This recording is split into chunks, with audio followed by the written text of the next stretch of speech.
Dalay ko na nga to ang Ginoong Hesukristo, mga kaigsunan, mga kahigalaan, hangtod sa walay katapusan.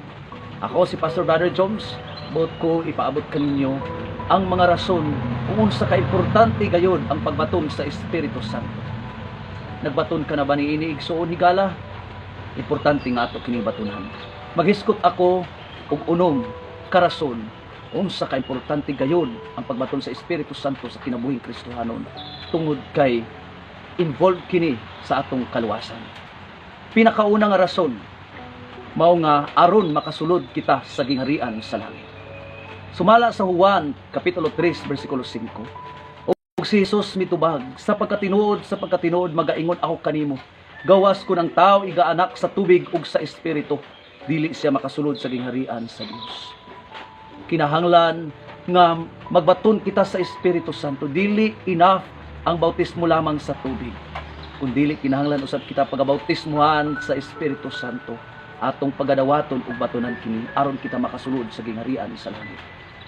Ikaduha nga rason aron makabaton sa gahom.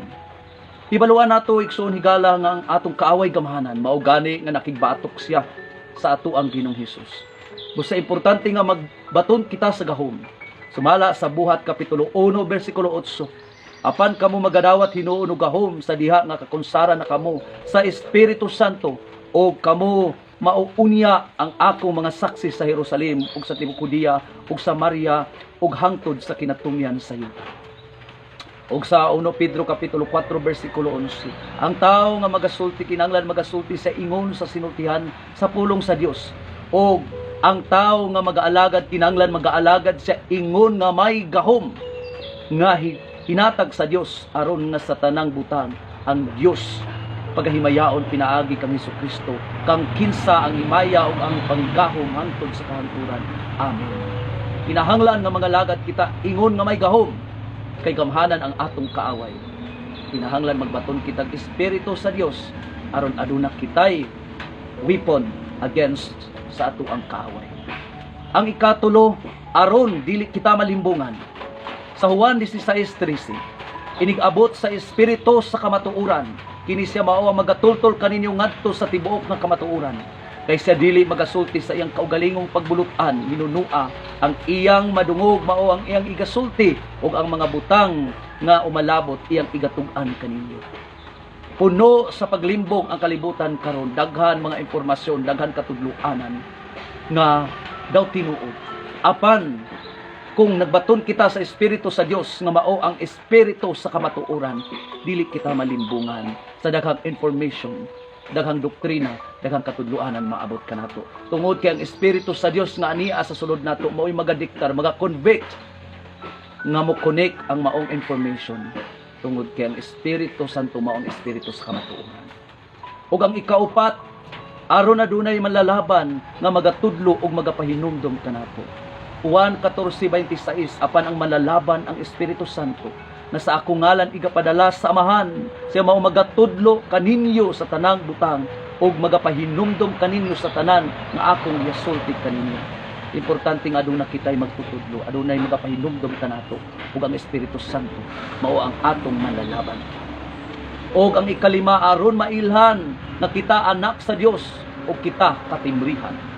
Sa Efeso 4:30, og ayaw ninyo pagsakita ang Espiritu Santo sa Dios, nikin sa gikatimrihan kamo alang sa adlaw sa pagtubos. Sa Efeso 1:13, pinaagi kaniya kamo usab sa pagkadungog ninyo sa matuod na pulong, sa maayong balita may tungod sa pagluwas kaninyo, ug sa nanagpanuo na kamo kaniya, ditimrihan kamo nga ang timri mao ang gisaad nga Espiritu Santo. Sa Roma kapitulo 8 bersikulo 9, apan kamo wala diha sa unod, hinunua ana kamo sa Espiritu, kung tinuod man nga ang Espiritu sa Dios nagapuyo diha sa sulod ninyo. Ang wala magbaton sa Espiritu ni Kristo, dili iya ni Kristo. Masakit kini igsoon ni kala, apan mao kini ang kamatuoran. Ang atuang kaugalingong prinsipyo, dili makaluwas kanato ang pulong sa Dios nagpamatuod niini nga ang wala magbaton sa Espiritu sa Dios, dili iya ni Kristo. Usa importante nga ato kining batunan. And lastly, ang ikaunom, aron mabag-o kita ngadto sa maayong kinaiyahan.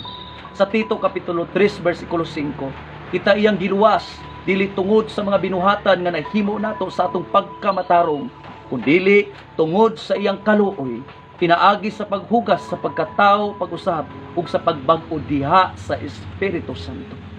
Ang tinuod nato nga kabag-uhan, kausaban, igsoon higala diha sa Espiritu Santo. Pwede nato i-disiplina ang atong kaugalingon, pero wala ang tinuod na kabag-uhan. Ang tinuod na kabag-uhan ana lamang gayon sa Espiritu Santo. Sa Galacia kapitulo 5 bersikulo 17, kaya ang mga pangibog sa unod kasupak sa Espiritu, ug ang tinguha sa Espiritu kasupak sa unod. Kay kining duha nagkasinupakayman ang usa sa usa, aron kamo dili makahimo sa buot ninyong pagabuhaton. Kinahanglan nga magbaton og Espiritu Santo aron mabatunan nato ang tinuod nga kabag-uhan ngadto sa maayong kinaiyahan ug binuhatan. Mao nga mga igsoon higala, mga Kristohanon, dili nato langay-langayan, dili nato i-underestimate kini nga butang. Importante nga batunan nato ang Espiritu Santo ug magpakontrol kita sa Espiritu sa Dios. Mao ang kamatuoran. Kay mao kini ang atong kaluwasan. Amen.